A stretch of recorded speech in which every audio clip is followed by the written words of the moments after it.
नमस्कार, स्वागत है आप सभी का। मैं हूं कृतिका और देश का सबसे भरोसेमंद चैनल डीडी न्यूज पर लेकर हाजिर हूं आपका अपना पसंदीदा शो खबरों का सरपंच न्यूज पंच। और इस कार्यक्रम के जरिए हम आप तक हर रोज वो तमाम खबरें पहुंचाते हैं जिन पर रहती है हम सभी की नजर।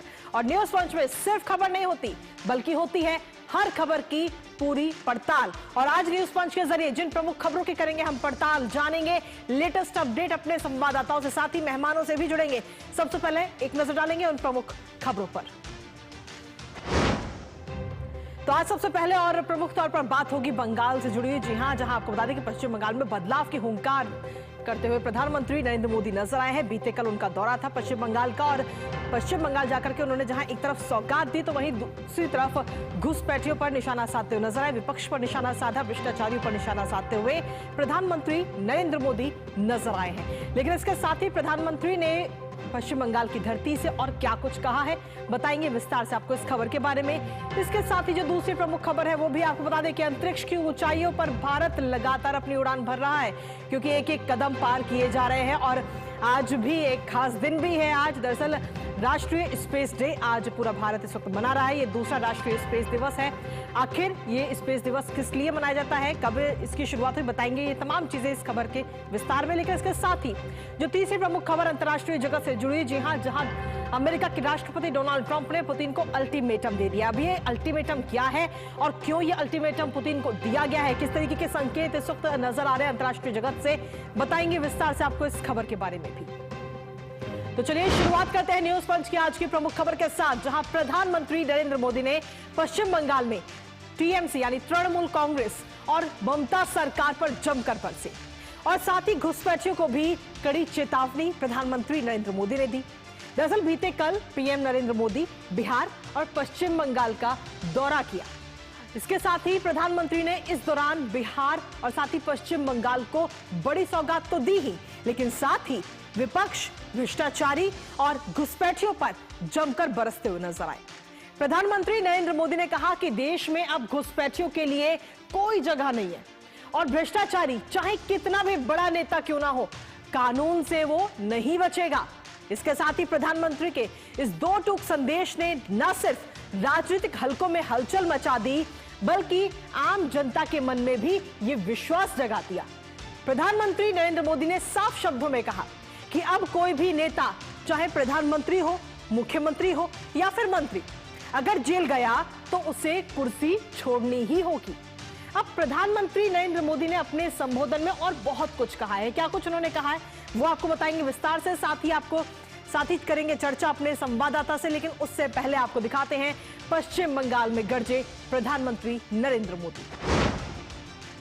तो प्रधानमंत्री नरेंद्र मोदी की यह हुंकार बीते कल सुनाई दी पश्चिम बंगाल की धरती से, जहां उन्होंने कहा कि टीएमसी पर केंद्र के पैसों की लूट का आरोप उन्होंने लगाया। इसके साथ ही उन्होंने कहा कि बंगाल को मिल रहा है कई गुना अधिक बजट, लेकिन उसके बावजूद भी उन्होंने सीधे तौर पर वहां की जो सत्ताधारी पार्टी है टीएमसी, तृणमूल कांग्रेस, उस पर निशाना साधते हुए नजर आए। ममता सरकार पर निशाना साधा। उन्होंने कहा कि दिल्ली का पैसा बंगाल के लोगों पर खर्च नहीं होता है, बल्कि तृणमूल कांग्रेस कैडर पर खर्च हो रहा है। ये सारा बजट, जो बजट दिल्ली से यानी कि केंद्र से भेजा जाता है।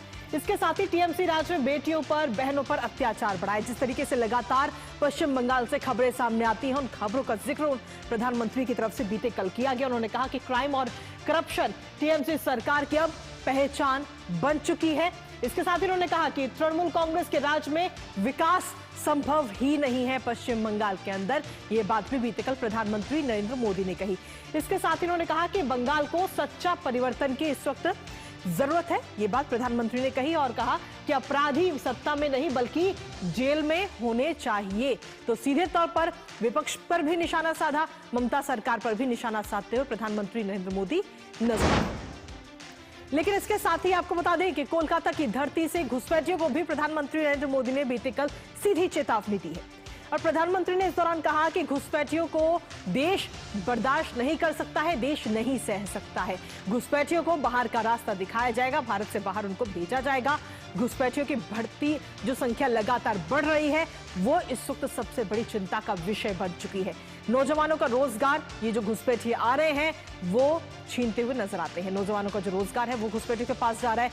तुष्टीकरण के आगे तृणमूल कांग्रेस ने भी अपने घुटने टेक दिए हैं। ये बात प्रधानमंत्री नरेंद्र मोदी ने कही। इसके साथ ही अपने संबोधन में आगे उन्होंने कहा कि घुसपैठियों को टीएमसी इस वक्त शह देती हुई नजर आ रही है, पूरा सहारा दे रही है तृणमूल कांग्रेस, और आदिवासियों की जमीन हड़पने का भी आरोप तृणमूल कांग्रेस यानी कि टीएमसी पर प्रधानमंत्री नरेंद्र मोदी ने लगाया बीते कल, और कहा कि घुसपैठियों को तय नहीं करने देश का भविष्य। देश का भविष्य जो है वो देश के नौजवान ही तय करेंगे, घुसपैठिए तय नहीं करेंगे, और जो नौजवानों का रोजगार है वो घुसपैठिए छीन रहे हैं।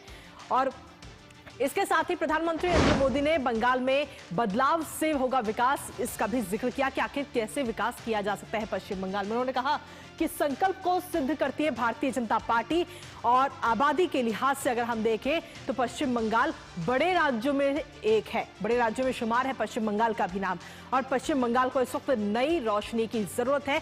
बदलाव और विकास का जिक्र करते हुए प्रधानमंत्री नरेंद्र मोदी ने ये तमाम बातें कही। इसके साथ ही उन्होंने कहा कि परिवर्तन के लिए भारतीय जनता पार्टी ही जरूरी है, विकास के लिए हर संभव मदद दी जा रही है केंद्र की तरफ से। लेकिन इसके साथ ही उन्होंने कहा कि जो पैसा केंद्र की तरफ से भेजा जाता है वो टीएमसी अपने लिए रख लेती है, जनता के लिए इस्तेमाल नहीं किया जाता। कोलकाता का इतिहास भविष्य की समृद्ध पहचान, ये बात उन्होंने कही। इसके साथ ही आस्था का भी जिक्र करते हुए प्रधानमंत्री नजर आए। उन्होंने कहा कि आस्था और आनंद का पर्व है दुर्गा पूजा, और पूरे देश की अगर हम बात करें तो ये वाला जो पर्व है दुर्गा पूजा का, जो ये पर्व है वो पश्चिम बंगाल में काफी धूमधाम के साथ मनाया जाता है, और इस पर्व के साथ विकास का पर्व जुड़ना भी बहुत जरूरी है, ये बात प्रधानमंत्री नरेंद्र मोदी ने कही। लेकिन इसके साथ ही कई सारी सौगात भी प्रधानमंत्री ने दी, और ये तस्वीरें भी इस वक्त आपको दिखा रहे हैं जब प्रधानमंत्री नरेंद्र मोदी कल वहां पहुंचे थे और कई सारी सौगात देते हुए नजर आए। खासतौर पर हम आपको बता दें कि 5200 करोड़ की विकास परियोजनाओं का शिलान्यास और लोकार्पण प्रधानमंत्री नरेंद्र मोदी ने बीते कल किया। इसके साथ ही 7.2 किलोमीटर लंबे 6 लेन एक्सप्रेस वे की नींव भी प्रधानमंत्री नरेंद्र मोदी ने कल रखी। 1200 करोड़ की लागत से ये कोना एक्सप्रेसवे जो है उसका निर्माण कराया जाएगा। 13.61 किलोमीटर लंबे नए मेट्रो नेटवर्क का भी तोहफा पश्चिम बंगाल को बीते कल प्रधानमंत्री नरेंद्र मोदी ने दिया। नोआपड़ा और जय हिंद विमान बंदर मेट्रो को हरी झंडी दिखाते हुए प्रधानमंत्री नरेंद्र मोदी बीते कल नजर आए। इसके साथ ही आपको बता दें कि सियालदह एक्सप्लेनेड मेट्रो सेवा की भी सौगात प्रधानमंत्री नरेंद्र मोदी ने दी, और इसके अलावा आपको बता दें कि बेलेघाट हेमंत मुखोपाध्याय मेट्रो सेवा की भी शुरुआत बीते कल प्रधानमंत्री नरेंद्र मोदी ने की। तो कुल मिलाकर प्रधानमंत्री नरेंद्र मोदी जब बीते कल वहां पर गए थे तो सौगात तो दी ही, लेकिन इसके साथ ही चेतावनी घुसपैठियों को दी। विपक्ष पर करारा प्रहार करते हुए प्रधानमंत्री नरेंद्र मोदी नजर आए, और साथ ही टीएमसी ममता सरकार पर भी निशाना उन्होंने साधा। हमारे साथ हमारे सहयोगी कोलकाता से निशांत राय इस वक्त जुड़ गए हैं, सीधा उन्हीं का रुख करते हैं। निशांत, सीधे तौर पर सबसे पहले जो सौगात दी गई प्रधानमंत्री नरेंद्र मोदी की तरफ से बीते कल, सबसे पहले उनका जिक्र कीजिए कि बीते कल जब ये सारी सौगात दी हैं तो वहां पे जो आम जनता है उसकी तरफ से क्या कुछ प्रतिक्रिया सुनने को मिली है आपको, क्योंकि आप खुद वहां पर इस वक्त मौजूद हैं? देखिए, सौगात देने से पहले भी हमने जनता से बात की थी और वो रिपोर्ट हमने डीडी न्यूज के माध्यम से दर्शकों को दिखाई थी। जनता में बेहद खुशी थी क्योंकि कलकत्ता में अभी बहुत ज्यादा जाम लगता है, और रोड कनेक्टिविटी और मेट्रो इंफ्रास्ट्रक्चर को जिस तरीके से केंद्र सरकार मजबूत कर रही है, लोगों को जाम से राहत मिल रही है। एयरपोर्ट आने के लिए यहाँ पर लोगों को काफी तकलीफों का सामना करना पड़ता है, लेकिन कल प्रधानमंत्री नरेंद्र मोदी ने मेट्रो कनेक्टिविटी एयरपोर्ट तक जोड़ दी, जिसके बाद खासकर जिन लोगों को एयरपोर्ट आना है एक और अलग से ऑप्शन उन लोगों को मिल गया है। ये कहा जा सकता है कि विकसित भारत का जो संकल्प है प्रधानमंत्री नरेंद्र मोदी का, उसका असर पश्चिम बंगाल में भी दिख रहा है। और कल प्रधानमंत्री ने अपने भाषण में भी इस बात को कहा कि पश्चिम बंगाल में वो विकसित भारत के संकल्प को लेकर आगे चल रहे हैं। लेकिन दुख की बात यह है, जो केंद्र सरकार पैसा भेजती है जन कल्याणकारी योजनाओं के लिए, उसे यहाँ टीएमसी के जो कैडर है उस पर खर्च कर दिया जाता है, ना कि जनता को वो पैसा मुहैया कराया जाता है। प्रधानमंत्री ने अपने भाषण में ये तमाम बातें कही। लेकिन एक बात कही जा सकती है कि जो केंद्र सरकार के काम है, अगर पश्चिम बंगाल में बात करें, चाहे नेशनल हाईवे के काम हो, चाहे मेट्रो के काम है, चाहे रेलवे के काम हो, सभी कामों में फिलहाल पश्चिम बंगाल में तेजी से काम चल रहे हैं। और रेलवे की तो कई सारी योजनाएं लगातार चल रही है। जो अश्विनी वैष्णव है रेल मंत्री, उन्होंने भी इसका जिक्र परसों किया था कि कई हजार करोड़ की योजनाएं फिलहाल पश्चिम बंगाल में चल रही है। जी। और कुछ का उद्घाटन जो है वो प्रधानमंत्री नरेंद्र मोदी ने कल भी किया। और इसके अलावा हाईवेज की बात की जाए तो उसको लेकर भी काम चल रहा है। कुल मिलाकर कहा जा सकता है कि केंद्र सरकार विकास के एजेंडे पर पश्चिम बंगाल को पूरी तरीके से मजबूती के साथ आगे लेकर चल रही है। लेकिन दुखद स्थिति है कि राज्य सरकार कई सारी योजनाओं को केवल राजनीतिक हित के जी चलते निशांत, पश्चिम बंगाल में लागू नहीं होने देती।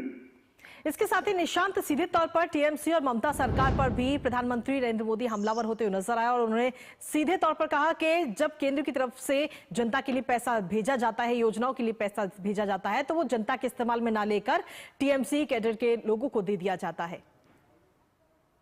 जी बिल्कुल, और ऐसा कई बार हुआ भी है। और प्रधानमंत्री ने जिन घोटालों का जिक्र किया, चाहे शिक्षक घोटाले की बात करें, अन्य घोटालों की बात करें, जो उसके मंत्री जेल में रह के भी जिन्होंने मंत्री पद से इस्तीफा नहीं दिया, तो ये दिखलाता है कि टीएमसी किस तरीके से जो है यहाँ पर सत्ता में है। और खासकर जो केंद्र सरकार की योजनाएं अगर उनको वास्तव में धरातल पर लागू करे, जैसे कि कुछ स्टेट ने किया है, यूपी की बात की जाए, मध्य प्रदेश की बात की जाए या अन्य स्टेट की, तो वहां पर प्रधानमंत्री आवास विकास, प्रधानमंत्री आयुष्मान भारत योजना, प्रधानमंत्री उज्ज्वला योजना, इतनी सारी स्कीम्स है जो अंतिम व्यक्ति जो पंक्ति में खड़ा है उसको सीधा लाभ देती है। लेकिन यहाँ पर उसकी कमी नजर आती है। और हमने देखा है कि बार बार ममता सरकार केंद्र पर आरोप तो जरूर लगाती है कि धन का आवंटन ठीक तरीके से नहीं किया जा रहा है, पश्चिम बंगाल को अलग दर्जा नहीं दिया जा रहा है, लेकिन दूसरी तरफ जो केंद्र सरकार पैसे देती है उनका किस तरीके से उपयोग किया है, इस पे हमेशा सवालिया निशान जरूर लगते हैं। जी निशांत, इसके साथ ही प्रधानमंत्री कल घुसपैठियों का भी जिक्र उन्होंने किया और उन्होंने कहा कि घुसपैठिए आ जाते हैं, तृणमूल कांग्रेस जो है पूरी शय घुसपैठियों को दे रही है, पूरा सपोर्ट उनको करती है, और जो हमारे देश के जो नौजवान हैं उनको रोजगार नहीं मिल पा रहा। देखिए, एसआईआर एक बड़ा मुद्दा विपक्ष बना रहा है। चुनाव आयोग ने स्पष्ट किया है कि एसआईआर का उद्देश्य वोटर्स को उनका हक दिलाना है, जो वास्तव में भारतीय नागरिक है उनका जो मतदान का अधिकार है उनको दिलाना है। लेकिन बैठिए है उनको इससे दूर रखा जाना है। और ये कहा जा सकता है कि इस पूरे मामले में जो अभी फिलहाल स्थिति चल रही है पश्चिम बंगाल में, वहां पर अवैध घुसपैठियों की तादाद मालदा, मुर्शिदाबाद और कई सारे ऐसे जिले हैं जिन पर लगातार ये खबरें भी निकलकर सामने आई हैं, लेकिन उन पर कोई कार्रवाई न करना, उल्टा केंद्र सरकार को दोषी बता देना, यह टीएमसी की राजनीति का हिस्सा बन चुका है। और ऐसे में प्रधानमंत्री नरेंद्र मोदी ने कल पश्चिम बंगाल के जन सीधे तौर पर कह दिया है कि अगर भविष्य में इस तरीके की परिस्थिति बनती है, बीजेपी की सरकार आती है, तो एक एक घुसपैठियों को बाहर निकाला जाएगा। और मुझे लगता है कि जब पश्चिम बंगाल में एसआईआर होने जाएगा, जो कि चुनाव आयोग ने कहा है कि वो जल्द निर्णय लेगा, तो हमें स्थितियां दिखेंगी, क्योंकि एसआईआर में उन तमाम घुसपैठियों को चिन्हित हो जाएंगे और उनको मतदान के अधिकार से वंचित किया जाएगा। तब देखना होगा कि टीएमसी समेत पूरा विपक्ष पश्चिम बंगाल में किस तरीके से हंगामा करता है। जी निशांत, बिल्कुल। और इसके साथ ही अगर हम देखें तो वहां की कानून व्यवस्था पर भी कई सारे सवाल उठते हैं। हम हर दूसरे तीसरे दिन खबरें सुनते हैं कि वहां से अपराध से जुड़ी हुई कई सारी खबरें सामने आती, जिस पर तृणमूल कांग्रेस की तरफ से कभी किसी प्रकार की कोई प्रतिक्रिया सामने नहीं आती है। देखिए, अपराधियों को शय देना ये बंगाल में समझ से बाहर है कि राज्य सरकार पर, राज्य की पुलिस पर लगातार आरोप लगता है। केवल बीजेपी की नहीं बात की जाए, बल्कि स्थानीय लोगों की बात की जाए, उनका कहना होता है कि जब भी कोई अपराध होता है, और हमने देखा है चाहे हॉस्पिटल कांड हो कलकत्ता में या कोई अन्य कांड, जरूर टीएमसी के नेता से उसका लिंक निकलकर सामने आता है। उसके बावजूद कार्रवाई न करना ही दिखलाता है कि ममता सरकार लॉ एंड ऑर्डर के प्रति कितने उदासीन रवैये के साथ आगे चल रही है। और पश्चिम बंगाल में पॉलिटिकल वायलेंस तो इसके इतिहास में रहा है, चाहे लेफ्ट की बात की जाए चाहे टीएमसी की बात की जाए। इसके अलावा आम लोगों के जनजीवन को भी सीधे तौर पर फिलहाल प्रभावित करता हुआ ये लॉ एंड ऑर्डर दिखता है। और ऐसे में प्रधानमंत्री नरेंद्र मोदी ने इस मुद्दे पर अपनी प्रतिक्रिया दी। और तमाम जो पब्लिक थी, जब प्रधानमंत्री ने लॉ एंड ऑर्डर का जिक्र किया तो उसने हाथ उठा के प्रधानमंत्री की बात का समर्थन किया। और ये कहा जा सकता है कि पश्चिम बंगाल में बेहतर लॉ एंड ऑर्डर के लिए अभी ममता सरकार को बहुत काम करना है। हालांकि इतने सालों तक सत्ता में रहने के बावजूद स्थिति नहीं सुधर रही है, बल्कि बिगड़ती चली जा रही है। तो ऐसे में जनता जरूर इन बात को पूरी तरीके से समझ रही है। बिल्कुल, जनता समझ ही भी रही है और इसका जवाब भी बहुत जल्द मिलेगा। लेकिन इसके साथ ही अगर हम देखें तो पूरे देश इस वक्त एक ही लक्ष्य को पूरा करने में जुटा हुआ है, विकसित भारत का लक्ष्य, विकसित राष्ट्र का लक्ष्य, और 2047 तक वो लक्ष्य पूरा करना है। और इस लक्ष्य को पाने के लिए हर राज्य की अपनी अपनी भूमिका है और पश्चिम बंगाल उस भूमिका में किस तरीके से अपनी आहुति दे रहा है वो आपसे जानना चाहेंगे। देखिए, पश्चिम बंगाल में मैंने पहले भी कहा, रेल नेटवर्क, नेशनल हाईवे का नेटवर्क, इसके अलावा बात करें मेट्रो कनेक्टिविटी, या केंद्र सरकार जो धरातल पे योजनाएं उतार सकती है सीधे तौर पर जाकर केंद्रीय एजेंसियों के माध्यम से, वो बहुत तेजी से चल रही है। और जब हमारी यहाँ पर लोगों से भी बातचीत हो रही थी तो उनका कहना था कि हमें केंद्र सरकार का काम दिख रहा है। सवाल ये उठता है कि राज्य सरकार इसमें किस तरीके से मदद करेगी, क्योंकि ठीक है निशांत, आपके पास वापस आएंगे। इसी बीच प्रधानमंत्री नरेंद्र मोदी की तरफ से क्या कुछ कहा गया है वो एक बार अपने दर्शकों को सुनाते हैं, फिर वापस आपका रुख करते हैं। जो पैसा भारत सरकार दिल्ली से भेजती है वो पैसा आप लोगों पर खर्च नहीं होता, वो पैसा महिलाओं का जीवन आसान बनाने के लिए खर्च नहीं होता, वो पैसा टीएमसी काडर पर खर्च होता है। इसलिए गरीब कल्याण की अनेक योजनाओं में बंगाल देश के दूसरे राज्यों से पिछड़ा हुआ है। यही स्थिति कुछ साल पहले हमारे पड़ोस में असम के भी यही हाल थे, त्रिपुरा का भी यही हाल था। लेकिन जब से असम और त्रिपुरा में भाजपा सरकार बनी है, गरीब कल्याण की योजनाओं का लाभ वहां जनता को मिलने लगा है। तो प्रधानमंत्री नरेंद्र मोदी को आपने सुना, सीधे तौर पर बीते कल उन्होंने निशाना साधते नजर आए हैं तृणमूल कांग्रेस पर, ममता सरकार पर। उन्होंने कहा कि केंद्र की तरफ से जो योजनाएं चलाई जा रही हैं, जो पैसा भेजा जाता है गरीब कल्याण के लिए, वो पैसा गरीब कल्याण में इस्तेमाल ना होकर बल्कि जो टीएमसी के कैडेट हैं उनके लिए इस्तेमाल किया जा रहा है। ये बड़ा आरोप भी प्रधानमंत्री नरेंद्र मोदी की तरफ से बीते कल लगाया गया। हमारे साथ हमारे सहयोगी निशांत लगातार हमारे साथ बने हुए हैं, उनका भी रुख करते हैं। निशांत, सीधे तौर पर अगर हम देखें तो बड़े आरोप तो प्रधानमंत्री ने लगाए ही, लेकिन मुख्य तौर पर जो प्रधानमंत्री ने कहा कि केंद्र की तरफ से जो पैसा गरीब कल्याण के लिए भेजा जाता है, जो योजनाएं चलाई जा रही हैं केंद्र की तरफ से जिससे कि गरीब का कल्याण हो सके, उस पैसे का इस्तेमाल गरीब कल्याण की बजाय टीएमसी कल्याण के लिए हो रहा है। देखिए, बिल्कुल, और ये मानी हुई बात है। जो केंद्र सरकार की योजनाएं हैं, जब उनकी रिपोर्ट दिल्ली में आती है और देखा जाता है कि क्या योजनाएं कितने धरातल पर लागू हुई हैं, तो उसमें बड़ा घोटाला नजर आता है। और टीएमसी जिस तरीके से काम करती है और टीएमसी का जो राजनीतिक तौर पर काम करने का तरीका है, मैक्सिमम जो टीएमसी कैडर के लोग होते हैं वही इन योजनाओं को उनको जिम्मेदारी दी जाती है कि आप लागू कीजिए, और उसमें बड़ा घोटाला हर बार सामने आता है, लेकिन कार्रवाई कुछ नहीं होती है। और जब केंद्रीय एजेंसी यहाँ बंगाल में आके कार्रवाई करने की कोशिश करती है, तो हमने देखा है कि सीबीआई जांच को लेकर ममता बनर्जी किस तरीके से धरने पे बैठ जाती हैं, किस तरीके से यहाँ पॉलिटिकल एजेंडा बना दिया जाता है टीएमसी के द्वारा, किस तरीके से जो स्टेट और सेंट्रल रिलेशन है उसको तार तार किया जाता है, गवर्नर तक पर आरोप लगा दिए जाते हैं, और सीधे तौर पर जो पारदर्शिता है उससे बचने की तमाम कोशिशें की जाती हैं। और प्रधानमंत्री नरेंद्र मोदी ने कल जब इस बात का जिक्र किया तो इसी ओर इशारा था कि यहाँ पर जो पैसा केंद्र सरकार भेज रही है, क्योंकि केंद्र सरकार विकसित भारत के संकल्प में पश्चिम बंगाल को भी उतनी ही मजबूती के साथ लेकर चलना चाहती है जितना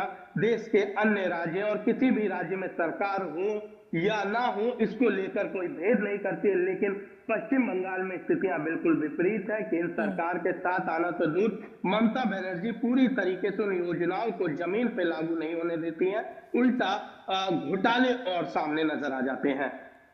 बिल्कुल निशांत, और इन योजनाओं की अगर हम बात करें तो इसमें सबसे प्रमुख तौर पर योजना है आयुष्मान भारत योजना, जिसके जरिए आम जनता को इलाज मुफ्त मिल रहा है, लेकिन उस योजना को धरातल पर उतरने ही नहीं दिया जा रहा पश्चिम बंगाल के अंदर। देखिए, बिल्कुल आयुष्मान भारत योजना जिसमें गरीब व्यक्ति को 5 लाख तक का इलाज जो मिलने की बात कही गई है, और इससे सीधे तौर पर हम देखें तो देश भर में बड़ी संख्या में लोग फायदा उठा रहे हैं। बिल्कुल। लेकिन पश्चिम बंगाल के आम लोग इससे पूरी तरीके से अछूते नजर आ रहे हैं, और पश्चिम बंगाल की जनता को क्यों ये इस योजना का लाभ नहीं मिल रहा है, इसका जवाब मुख्यमंत्री को देना चाहिए। आखिर इस योजना से यहाँ की गरीब जनता को क्यों वंचित रखा जा रहा है? केवल और केवल अपने पॉलिटिकल एजेंडे को सेट रखने के लिए अगर जनता को वंचित रखा जा रहा है, तो ये बेहद शर्मनाक है, बेहद निंदनीय है। इसके साथ ही टीएमसी की अगर हम बात करें तो काफी लंबे समय से वहां पर सत्ता में है, लेकिन उसके बावजूद भी कानून व्यवस्था वहां पर बदहाल है। देखिए, टीएमसी जब सत्ता में आई थी, जब ममता बनर्जी सड़कों पर संघर्ष कर रही थी लेफ्ट के खिलाफ, उनके 2-3 प्रमुख एजेंडे थे, जिसमें पॉलिटिकल वायलेंस सबसे प्रमुख एजेंडे में रहा था, तो महिलाओं की अस्मिता सबसे प्रमुख एजेंडे में रही थी। लेकिन जब टीएमसी सत्ता में आई तो टीएमसी का हाल शायद लेफ्ट पार्टियों से ज्यादा बदतर हो गया। महिला अस्मिता की बात करें तो एक डॉक्टर के साथ हॉस्पिटल में रेप होना, और उसके बाद आरोपियों को सरकार द्वारा बचाना। इसके अलावा भी चाहे मालदा हो, चाहे मुर्शिदाबाद हो, या अन्य जो जिले हैं वहां से इस तरीके की रिपोर्ट आना, टीएमसी नेताओं पर रेप के आरोप लगना, और उनको सरकार की ओर से पूरी मदद मिलना, राज्य सरकार की ओर से, दिखलाता है कि लॉ एंड ऑर्डर की सिचुएशन कितनी क्रिटिकल हो चुकी है पश्चिम बंगाल में। और पश्चिम बंगाल में स्थिति बद से बदतर होती चली जा रही है। उसको लेकर ममता बनर्जी की ओर से या इनकी पार्टी के नेताओं की ओर से बदजुबानी भी लगातार सामने आई है, खासकर रेप के मामलों में। लेकिन कोई सुधार ना होना, सरकार अपनी गलती नहीं मानना, ठीक से जांच नहीं होना, जांच होने के बाद आरोपी को सजा नहीं दिलवाना, तमाम चीजें हैं जिनको लेकर बंगाल फिलहाल बदहाल नजर आ रहा है। बिल्कुल निशांत, और इसके साथ ही प्रधानमंत्री ने कल एक चीज का और जिक्र किया। उन्होंने कहा कि अब चाहे कोई मुख्यमंत्री हो, प्रधानमंत्री हो या फिर मंत्री हो, अगर वो जेल जाता है तो उसे अपना पद छोड़ना ही पड़ेगा। यानी कि भ्रष्टाचारियों पर नकेल कसने की भी पूरी तैयारियां इस वक्त चल रही हैं। कृतिका, मैं आपको याद दिलाना चाहूंगा, जन लोग इसको लेकर अरविंद केजरीवाल ने तमाम तरह से दिल्ली में धरने प्रदर्शन किए थे, और ये कहा जा सकता है कि जन लोकपाल बिल में प्रधानमंत्री को शामिल किया जाए। इस तरीके से पूरी तरीके से आज विपक्ष में कई पार्टियां हैं, वो भी इसमें शामिल रही थी। लेकिन उस समय तत्कालीन प्रधानमंत्री और सरकार इससे पूरी तरीके से दूर होते हुए नजर आ रहे थे, मजबूरी में भी वो फैसला नहीं ले पा रहे थे। लेकिन पहली बार ऐसा हुआ है कि देश में प्रधानमंत्री खुद कह रहे हैं, ठीक है, कानून के तहत जो है प्रधानमंत्री भी रहेंगे, और जो भी भ्रष्टाचारी है उसको छोड़ा। ठीक है निशांत, बहुत बहुत शुक्रिया तमाम जानकारी हमारे साथ साझा करने के लिए। इस खबर से जुड़ी हुई है और लगातार इस खबर पर हमारी नजर भी बनी रहेगी। लेकिन इसी बीच न्यूज पंच में रुकते हैं एक छोटे से ब्रेक के लिए। आप बने रहिए हमारे साथ। सब आ गए? हाँ दादाजी। सब आ गए, लेकिन स्वाद नहीं आया। अब आया असली स्वाद। हाँ, अब आया स्वाद। जब स्वाद के पड़े हो लाले तो MDH का चंकी चाट मसाला डालें। MDH का चंकी चाट मसाला। MDH। तीनों कॉलेज में डोंट वरी, फीस तो देखो। क्या हाल है? क्या हुआ? हाँ, फीस की टेंशन।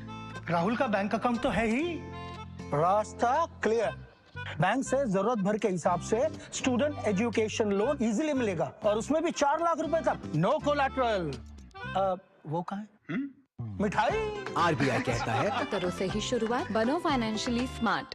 जब धरती चीर कर निकलता है लोहे का पत्थर और मिलता है मोंगिया के जोश से, फिर तपता है, पिघलता है और बनता है फौलाद। अब होता है सरिया सारी खूबियों के साथ। मोंगिया स्टील, मजबूत देश का मजबूत सरिया। LIC लाया है unit linked insurance plan index plus. जीवन बीमा पाइए और निफ्टी स्टॉक्स के साथ अपने मार्केट रिटर्न्स को तेजी से बढ़ाइए। इस अट्रैक्टिव कॉम्बिनेशन के साथ अपना कल सुरक्षित कीजिए। सिर्फ 2500 रुपए मंथली प्रीमियम से शुरुआत कीजिए। आज ही LICindia.in पर जाएं।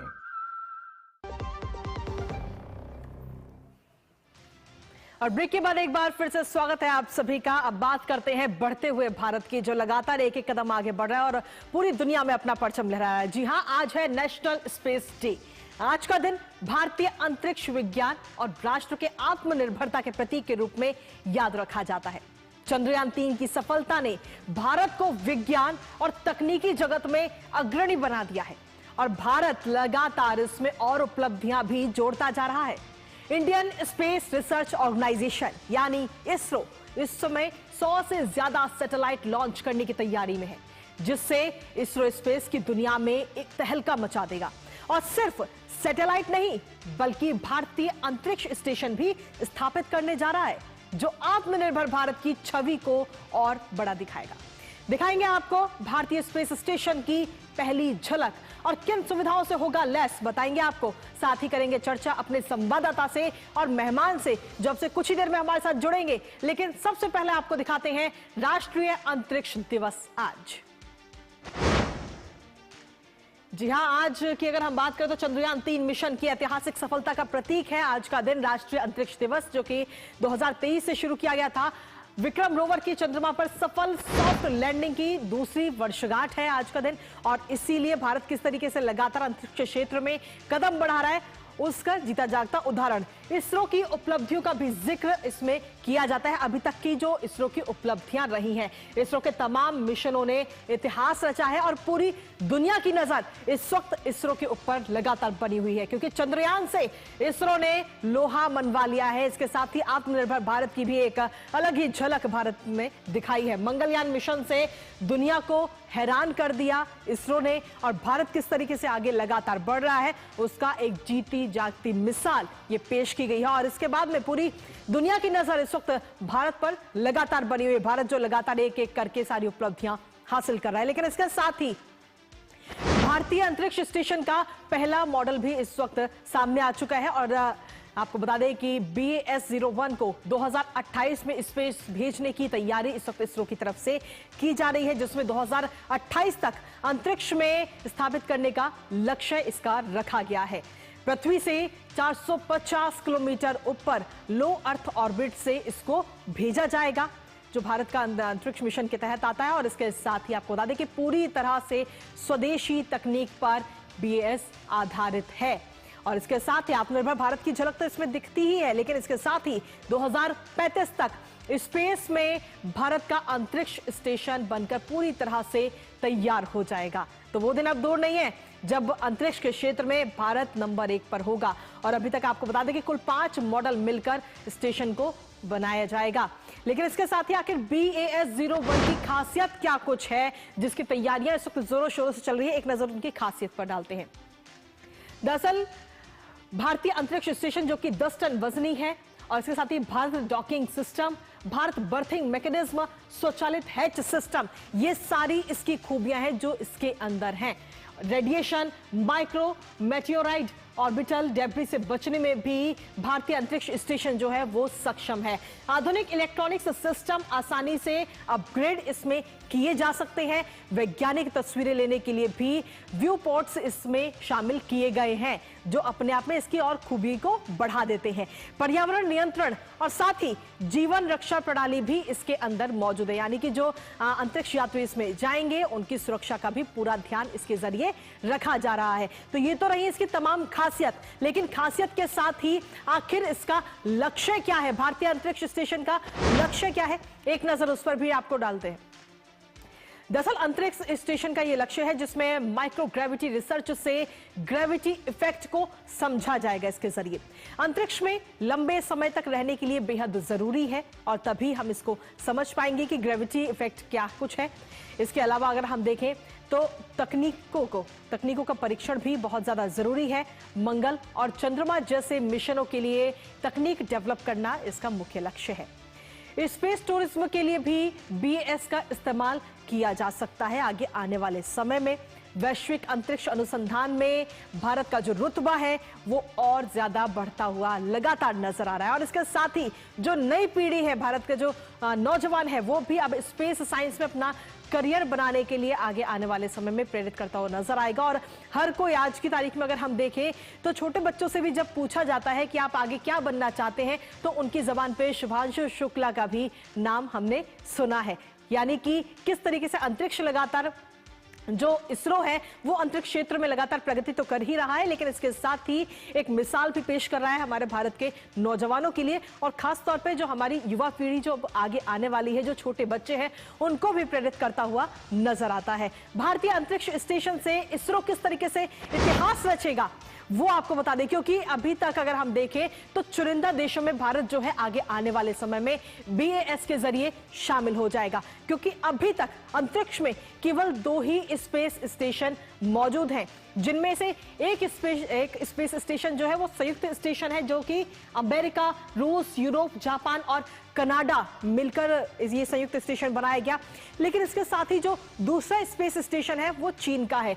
चीन का तियांगोंग अंतरिक्ष स्टेशन भी स्थापित है, और अब इसी सूची में भारत भी बहुत जल्द शामिल हो जाएगा। पूरी तैयारियां इस वक्त इसको लेकर के की जा रही हैं।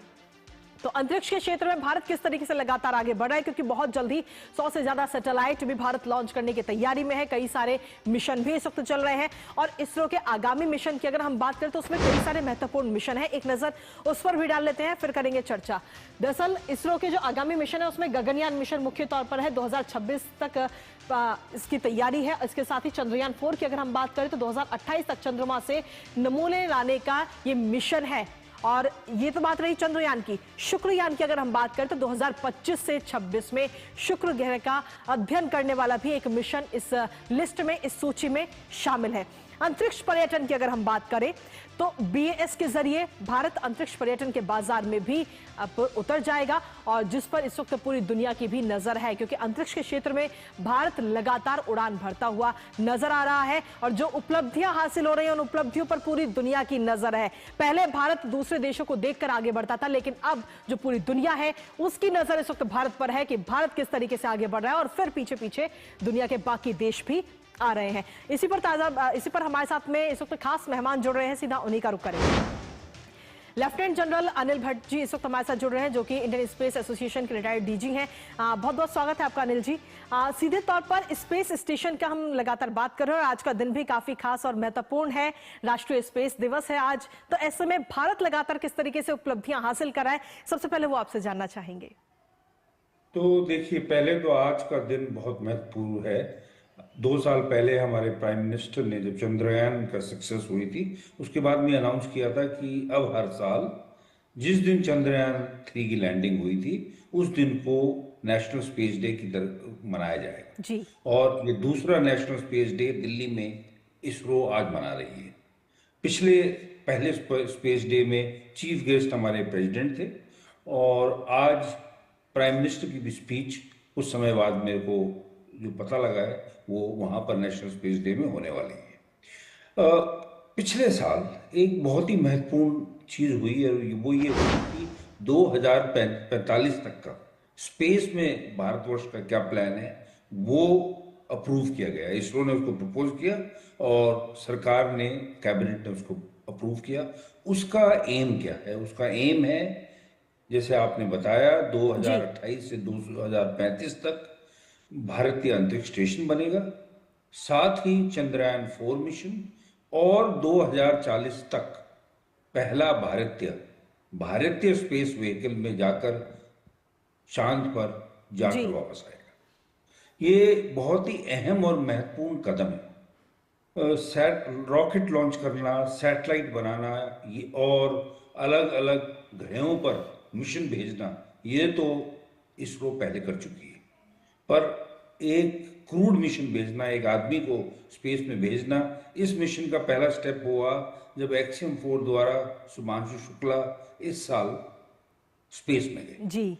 उसका अगला कदम होगा जब गगनयान का मिशन इस साल के आखिर में, गगनयान 1 में वायुमित्र एक रोबो है, उसको ह्यूमनॉइड को भेजा जा रहा है, जो टेस्ट करेगा, फाइनल टेस्ट, जिससे ये टेस्ट 3 होंगे, गगनयान 1, 2 और 3, जिसके बाद 2027 तक हमारे पहले 3 एस्ट्रोनॉट स्पेस में गगन 4 मिशन में जाएंगे।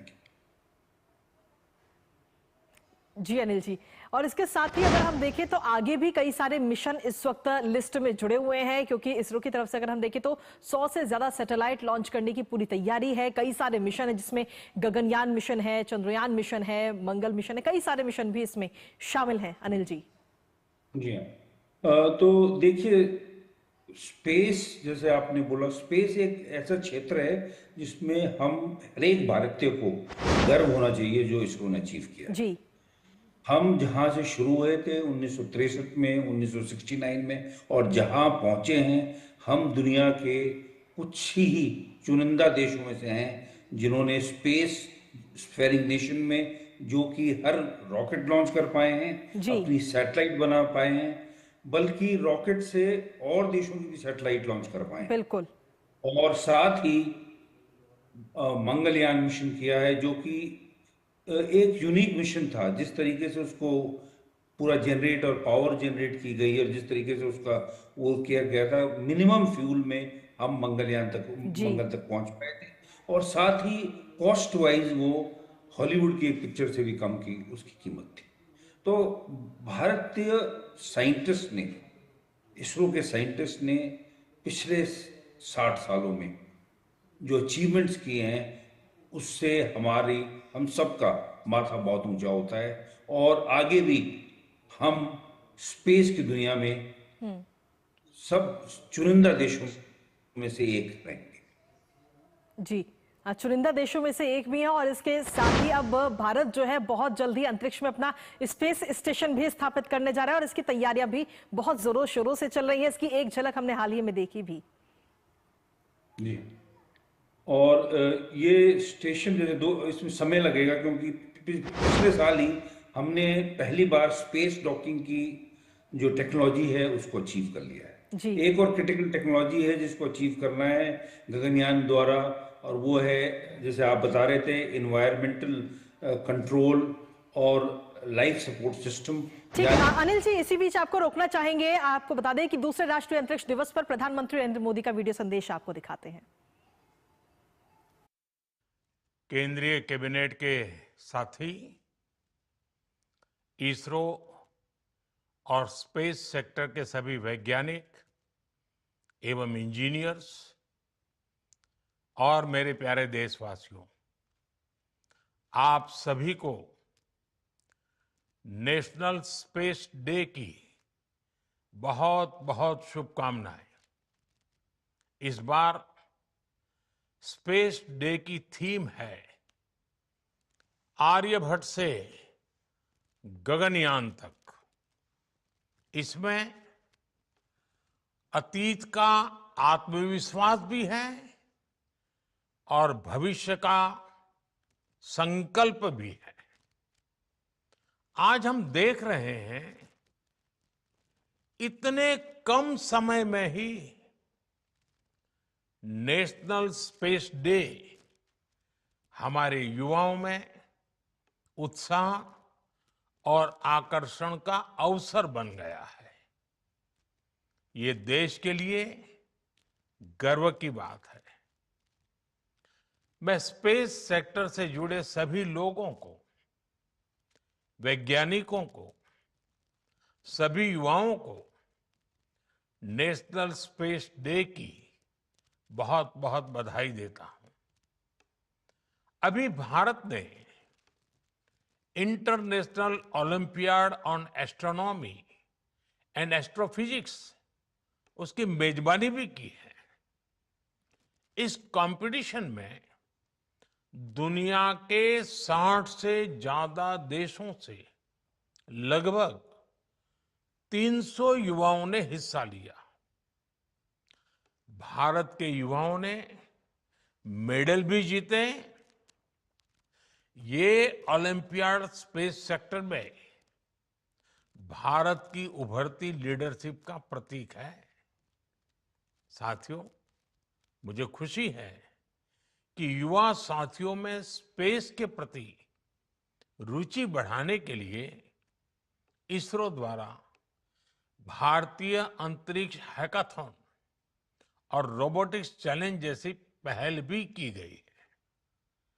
मैं इन प्रतिस्पर्धाओं में हिस्सा लेने वाले स्टूडेंट्स और विजेताओं को बहुत बहुत बधाई देता हूं। फ्रेंड्स, स्पेस सेक्टर में एक के बाद एक नए माइलस्टोन गणना, ये भारत और भारत के वैज्ञानिकों का स्वभाव बन गया है। 2 साल पहले ही भारत पहला ऐसा देश बना था जिसने चंद्रमा के साउथ पोल पर पहुंचने का इतिहास रचा। हम स्पेस में डॉकिंग, अनडॉकिंग की क्षमता रखने वाले दुनिया के चौथे देश भी बन गए हैं। अभी 3 दिन पहले ही मेरी ग्रुप कैप्टन शुभांशु शुक्ला से मुलाकात हुई है। उन्होंने इंटरनेशनल स्पेस स्टेशन पर तिरंगा फहराकर हर भारतीय को गर्व से भर दिया। जब वो तिरंगा मुझे दिखा रहे थे, वो जो पल थी, जो अनुभूति थी, वो शब्दों से परे है। ग्रुप कैप्टन शुभांशु से हुई चर्चा में मैंने नए भारत के युवा के असीम हौसले और अनंत सपनों को देखा है।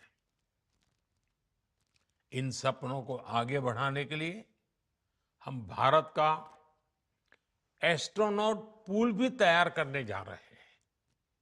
मैं आज स्पेस डे पर अपने युवा साथियों को भारत के सपनों को उड़ान देने के लिए इस एस्ट्रोनॉट पूल से जुड़ने के लिए आमंत्रित करता हूं।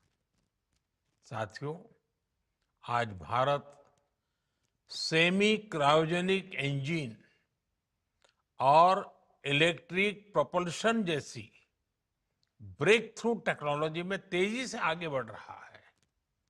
जल्द ही आप सब वैज्ञानिकों की मेहनत से भारत गगनयान की उड़ान भी भरेगा और आने वाले समय में भारत अपना स्पेस स्टेशन भी बनाएगा। अभी हम मून और मार्स तक पहुंचे हैं। अब हमें गहरे अंतरिक्ष में उन हिस्सों में भी झोंकना है जहां मानवता के भविष्य के लिए कई जरूरी रहस्य छिपे हैं। बियॉन्ड गैलेक्सीज लाइज अवर होराइजन। साथियों, अनंत अंतरिक्ष हमें हमेशा ये एहसास दिलाता है कि वहां कोई भी पड़ाव अंतिम पड़ाव नहीं है। मैं मानता हूं स्पेस सेक्टर में पॉलिसी लेवल पर भी कहीं कोई आखिरी ठहराव नहीं होना चाहिए। और इसलिए मैंने लाल किले से कहा था, हमारा रास्ता रिफॉर्म, परफॉर्म और ट्रांसफॉर्म का रास्ता है।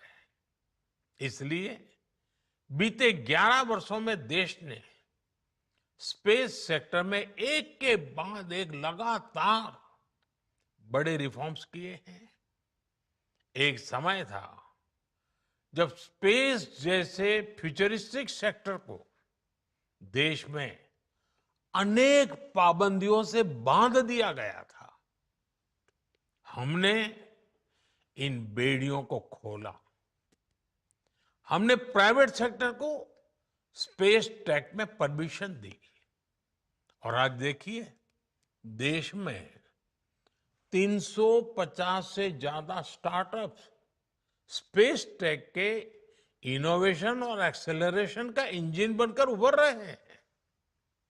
इस कार्यक्रम में भी उनकी बढ़ चढ़ करके उपस्थिति दिख रही है। हमारे प्राइवेट सेक्टर द्वारा बनाया गया पहला PSLV रॉकेट भी जल्द ही लॉन्च किया जाएगा। मुझे खुशी है कि भारत की पहली प्राइवेट कम्युनिकेशन सैटेलाइट भी बनाई जा रही है। पब्लिक प्राइवेट पार्टनरशिप के जरिए अर्थ ऑब्जर्वेशन सैटेलाइट कॉन्स्टलेशन भी लॉन्च करने की तैयारी है। आप कल्पना कर सकते हैं, स्पेस सेक्टर में भारत के युवाओं के लिए बहुत बड़ी संख्या में अवसर बनने जा रहे हैं। साथियों, मैंने 15 अगस्त को लाल किले से ऐसे अनेक क्षेत्रों का जिक्र किया था जिसमें भारत को आत्मनिर्भर होना बहुत जरूरी है। मैंने हर सेक्टर को अपने लक्ष्य तय करने को कहा है। आज स्पेस डे के दिन मैं देश के स्पेस स्टार्टअप से कहूंगा, क्या हम स्पेस सेक्टर में अगले 5 वर्षों में 5 यूनिकॉर्न खड़े कर सकते हैं? अभी हम भारत की धरती से साल में 5-6 बड़े लॉन्च देखते हैं। मैं चाहूंगा कि प्राइवेट सेक्टर आगे आए और अगले 5 साल में हम उस स्थिति में पहुंचे कि हर साल 50 रॉकेट लॉन्च कर पाए, हर सप्ताह एक। इसके लिए देश को जिन नेक्स्ट जन रिफॉर्म की जरूरत है वो करने का सरकार का इरादा भी है और इच्छा शक्ति भी है। मैं आपको विश्वास दिलाता हूं, सरकार हर कदम पर आपके साथ खड़ी है। फ्रेंड्स, भारत स्पेस टेक्नोलॉजी को साइंटिफिक एक्सप्लोरेशन के साथ ही ईज ऑफ लिविंग का भी माध्यम मानता है। आज स्पेस टेक भारत में गवर्नेंस का भी हिस्सा बन रहा है। फसल बीमा योजना में सैटेलाइट बेस्ड आकलन हो, मछुआरों को सैटेलाइट से मिल रही जानकारी और सुरक्षा हो, डिजास्टर मैनेजमेंट हो, या पीएम गति शक्ति नेशनल मास्टर प्लान में जियो स्पेशियल डेटा का इस्तेमाल हो। आज स्पेस में भारत की प्रगति सामान्य नागरिकों का जीवन आसान बना रही है। इसी दिशा में केंद्र और राज्यों में स्पेस टेक का इस्तेमाल बढ़ाने के लिए कल नेशनल मीट 2.0 का आयोजन भी हुआ है। मैं चाहूंगा ऐसे प्रयास आगे भी चलते रहें। हमारे स्पेस स्टार्टअप भी नागरिकों की सेवा के लिए नए सॉल्यूशंस दे, नए इनोवेशंस करे। मुझे विश्वास है आने वाले समय में अंतरिक्ष में भारत की यात्रा नई ऊंचाइयों को छुएगी। इसी विश्वास के साथ आप सभी को एक बार फिर नेशनल स्पेस डे की बहुत बहुत बधाई। धन्यवाद। तो प्रधानमंत्री नरेंद्र मोदी का ये मैसेज था। आपको बता दें कि राष्ट्रीय स्पेस दिवस को लेकर के ये मैसेज दिया गया और साथ ही अंतरिक्ष के क्षेत्र में भारत किस तरीके से लगातार अपनी उपलब्धियों को हासिल कर रहा है उसका जिक्र प्रधानमंत्री नरेंद्र मोदी करते हुए नजर आए। शिवांशु शुक्ला का जिक्र किया। इसके साथ ही आगे कौन कौन से मिशन है इस वक्त अंतरिक्ष के, हमारे इसरो के अंतरिक्ष के अंदर, उसका जिक्र प्रधानमंत्री ने किया। लेकिन इसके साथ ही प्रधानमंत्री ने अपने संबोधन में क्या कुछ मुख्य बातें कही, एक नजर उस पर डालते हैं। सबसे पहले प्रधानमंत्री नरेंद्र मोदी ने कहा कि स्पेस डे की थीम के बारे में उन्होंने जिक्र किया और उन्हें आर्यभट्ट से गगनयान तक, ये इस बार की स्पेस डे की थीम। इसके साथ ही प्रधानमंत्री ने कहा कि अतीत का आत्मविश्वास भी है, भविष्य का संकल्प भी है। ये बात प्रधानमंत्री की तरफ से कही गई। IOAA ओलंपियाड स्पेस सेक्टर में भारत के उभरते नेतृत्व का प्रतीक भारत लगातार बनता हुआ नजर आ रहा है। ये बात प्रधानमंत्री ने कही अपने इस वीडियो संदेश के माध्यम से। इसके बाद उन्होंने कहा कि युवाओं में अंतरिक्ष के प्रति उत्सुकता जगाने के लिए इसरो के प्रयास जो हैं वो काफी सराहनीय हैं, जो कदम इसरो की तरफ से उठाए जा रहे हैं। नए नए कीर्तिमान गढ़ता हुआ भारतीय वैज्ञानिकों का स्वभाव इस वक्त बन चुका है, क्योंकि पूरी दुनिया की नजर इस वक्त इसरो पर है, भारत पर है। इसके साथ ही उन्होंने चंद्रमा के साउथ पोल पर पहुंचने वाला भारत पहला देश बना है और इसी को लेकर के आज का दिन भी मनाया जाता है। प्रधानमंत्री ने कहा कि अंतरिक्ष में डॉकिंग और अनडॉकिंग की सुविधा वाले 4 देशों में भारत इस वक्त शामिल हो चुका है। ग्रुप कैप्टन शुभांशु शुक्ला का जिक्र उन्होंने किया कि उनसे अभी मुलाकात हुई थी। साथ ही कहा कि हम भारत का एस्ट्रोनॉट पूल भी अब आगे आने वाले समय में तैयार करने जा रहे हैं। सेमी क्रायोजेनिक इंजन और इलेक्ट्रिक प्रोपल्शन जैसी तकनीक में भी इस वक्त हम आगे बढ़ रहे हैं। इसके साथ ही प्रधानमंत्री ने अपने वीडियो संदेश में कहा कि भारत जल्द ही गगनयान की उड़ान भी भरेगा और एक एक करके सभी ऊंचाइयों को हासिल करेगा। हमें डीप स्पेस के रहस्यों को भी सुलझाना है और हम बहुत जल्द ही अपना स्पेस स्टेशन भी बनाएंगे। ये बात भी प्रधानमंत्री की तरफ से जिक्र किया गया, जिसका हाल ही में इसरो ने एक झलक भी दिखाई है। प्रधानमंत्री ने कहा कि मानवता के लिए हमें डीप स्पेस के जो रहस्य हैं उनको सुलझाना है। अनंत अंतरिक्ष में कोई भी पड़ाव जो है वो अंतिम नहीं है, कोई भी पड़ाव आखिरी नहीं है, क्योंकि जब हम एक पड़ाव को हासिल करते हैं तो उसके बाद हमें दूसरा पड़ाव भी दिखता है। हमने स्पेस सेक्टर में कई बड़े सुधार किए हैं, ये बात प्रधानमंत्री नरेंद्र मोदी ने कही। इसके साथ ही प्रधानमंत्री ने कहा कि पहले स्पेस सेक्टर को कई पाबंदियों में बांध दिया गया था, लेकिन उन सभी पाबंदियों को हमने खत्म किया है, उन बेड़ियों को हमने खोला है। अंतरिक्ष क्षेत्र की जो बेड़ियां थी उनको हमने खोला है और इसलिए प्राइवेट सेक्टर भी अब इसमें शामिल हो रहा है। प्राइवेट सेक्टर को हमने परमिशन दी है स्पेस टेक में और इस समय अगर हम देखें तो देश में 350 से ज्यादा स्पेस टेक स्टार्टअप भी नजर आ रहे हैं। यानी किस तरीके से प्राइवेट के लिए भी अब स्पेस का जो रास्ता है वो इस वक्त खुल चुका है। देश में 350 से ज्यादा स्पेस टेक स्टार्टअप इस समय हैं देश में। और इसके साथ ही प्रधानमंत्री नरेंद्र मोदी ने पूरे देशवासियों को भी बधाई दी है। आज के दिन को लेकर, राष्ट्रीय स्पेस दिवस को लेकर बधाई उन्होंने दी। स्पेस डे की थीम भी उन्होंने बताई, आर्यभट्ट से गगनयान तक। तो सीधे तौर पर स्पेस डे को लेकर बधाई भी दी, लेकिन इसके साथ ही अंतरिक्ष के क्षेत्र में किस तरीके से आर्यभट्ट से लेकर गगनयान तक हम लगातार आगे बढ़ रहे हैं, उपलब्धियां हासिल कर रहे हैं, उसका जिक्र प्रधानमंत्री नरेंद्र मोदी ने किया। इसके साथ ही हर क्षेत्र में, क्योंकि भारत इस समय आत्मनिर्भर हो रहा है, फिर चाहे वो डिफेंस का क्षेत्र हो या फिर अंतरिक्ष का क्षेत्र, और अंतरिक्ष के क्षेत्र में भारत किस तरीके से आत्मनिर्भर हो रहा है उसका जिक्र प्रधानमंत्री ने किया।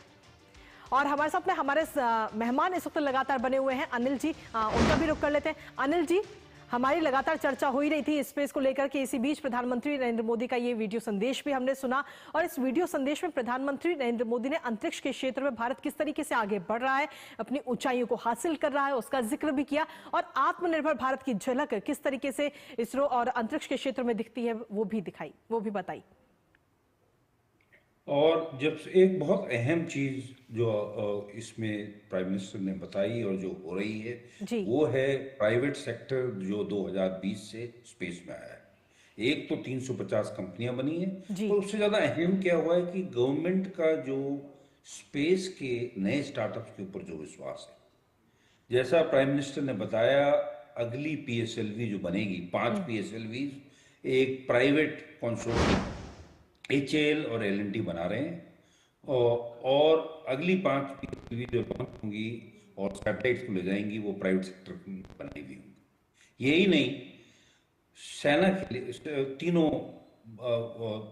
तीनों भारत की सुरक्षा के लिए 52 सैटेलाइट सैंक्शन करी गई थी कैबिनेट से और इन 52 सैटेलाइट्स में से 31 सैटेलाइट 3 प्राइवेट कंपनीज को कॉन्ट्रैक्ट मिला है।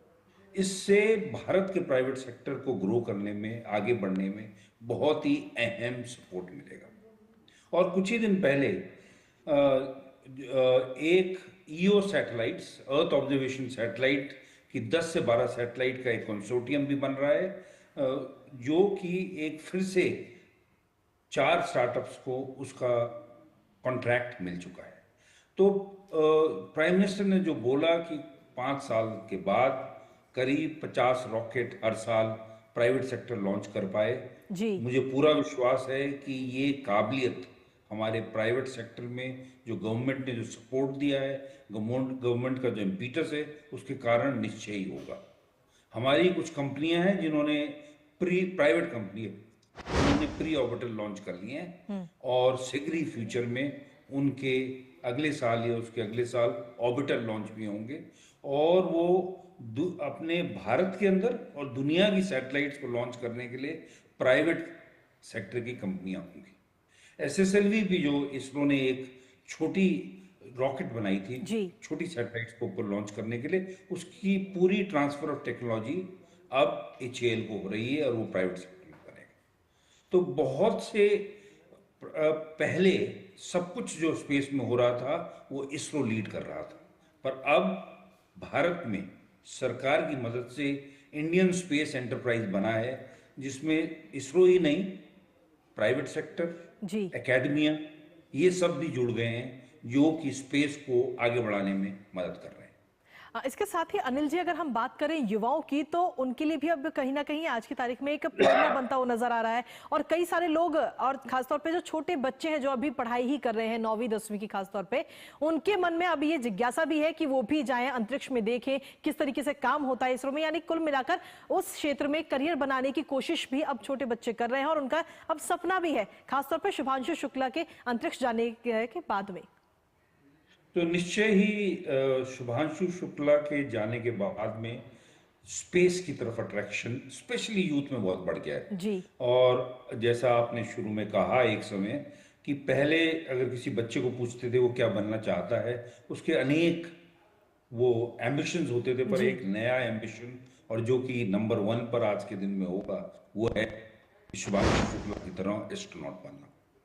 और ये दर्शाता है कि आज भारत एक स्पेस फेरिंग नेशन ही नहीं, एक स्पेस कॉन्शियस नेशन भी बन गया है, जहां की हमारे यूथ, हमारे फ्यूचर, जिनको हमने स्पेस के लिए तैयार करना है, क्योंकि स्पेस वैसे लड़ाई के लिए तो चौथा डायमेंशन है ही, पर और चीजों के लिए भी आज हमारी जिंदगी में स्पेस, ये स्पेस से जो चीजें निकलती हैं उनमें हर चीज में हमारी वो अफेक्ट कर रही हैं, चाहे वो नेविगेशन हो, हमें एक जगह से दूसरी जगह जाना हो, या हमने एटीएम से पैसा निकालना हो, या मौसम को देखना हो, या डिस्टेंट एजुकेशन हो, डिजास्टर मैनेजमेंट हो, स्पेस धीरे धीरे हर हमारे मल्टीपल डायमेंशंस में अब इस्तेमाल हो रहा है।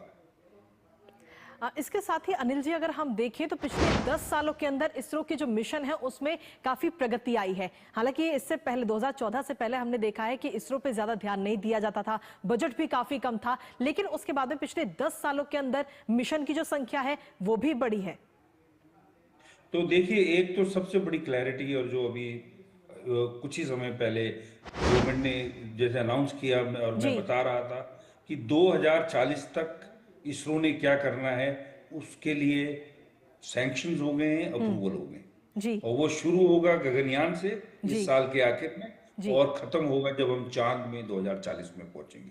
तो पूरी फ्रीडम और क्लैरिटी इसरो को दी गई है, और प्राइवेट सेक्टर को भी स्पेस में सब कुछ करने के लिए स्पेस की पॉलिसी के आधार पर परमिशन मिल चुकी है। बिल्कुल, यानी कि सीधे तौर पे जो पाबंदियां थी, जो बेड़ियां थी, अब उनको खोल दिया गया है। हमारे साथ इस वक्त हमारे सहयोगी तापस भट्टाचार्य भी इस वक्त जुड़ गए हैं।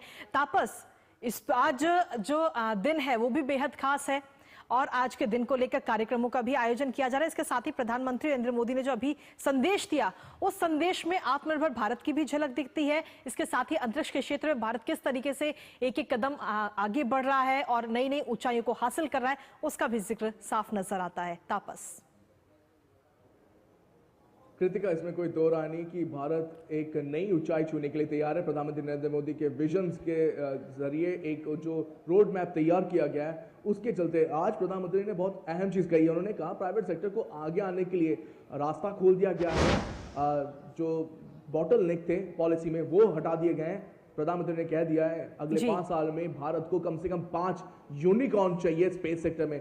यूनिकॉर्न जब हम बात करते हैं, यूनिकॉर्न वो है जो $100 मिलियन का उनका एनुअल टर्नओवर होता है, प्रॉफिट होता है। तो अगर इस तरीके के यूनिकॉर्न इस वक्त भारत को बहुत ज्यादा जरूरत है। और मैं एक जस्ट पॉइंट बताना चाहूंगा इसके जरिए कि किस तरीके से 2014 से पहले आप समझिए गिने चुने, आप उंगलियों में गिन सकते थे इतने स्टार्टअप थे भारत में, और आज प्रधानमंत्री ने कहा 350 का आंकड़ा छू चुके हैं प्राइवेट इंडस्ट्री स्पेस सेक्टर में। तो 350 से ज्यादा स्पेस स्टार्टअप चल रहे हैं। और एक जो चीज है कि इस वक्त भारत का जो स्पेस इकोनॉमी में जो वैल्यू है अप्रोक्सीमेटली आप समझ सकते हैं $9 बिलियन है, जो कि करीब करीब 2% जो ग्लोबल मार्केट का है। प्रधानमंत्री के रहते हैं उन्होंने जो एक विजन दिया है, उसमें गवर्नमेंट ने एक एम्बिशियस टारगेट रखा है $44 बिलियन का 2033 तक। तो ये पाना बहुत महत्वपूर्ण हो जाता है भारत के लिए। बिल्कुल, और ये बहुत जल्दी ये जो टारगेट है, ये जो लक्ष्य है, इसे हासिल भी किया जाएगा। फिलहाल बहुत बहुत शुक्रिया तापस, तमाम जानकारी हमारे साथ साझा करने के लिए। इसके साथ ही अनिल जी, आपका भी बहुत बहुत शुक्रिया अपना कीमती समय डीडी न्यूज को देने के लिए। तो सीधे तौर पर अगर हम देखें तो अंतरिक्ष के क्षेत्र में भारत लगातार नई ऊंचाइयों को हासिल कर रहा है। कई सारे मिशन है जो इस वक्त हम देखें तो एक एक करके आगे उन मिशनों को पूरा किया जा रहा है, और इसके साथ ही आत्मनिर्भर भारत की भी एक झलक इसके जरिए सीधे तौर पर नजर आती है। इसी के साथ फिलहाल न्यूज में मुझे और हमारी पूरी टीम को दीजिए अनुमति। दोपहर 2 बजे फिर होगी आपसे मुलाकात कुछ और महत्वपूर्ण खबरों के साथ। तब तक के लिए नमस्कार।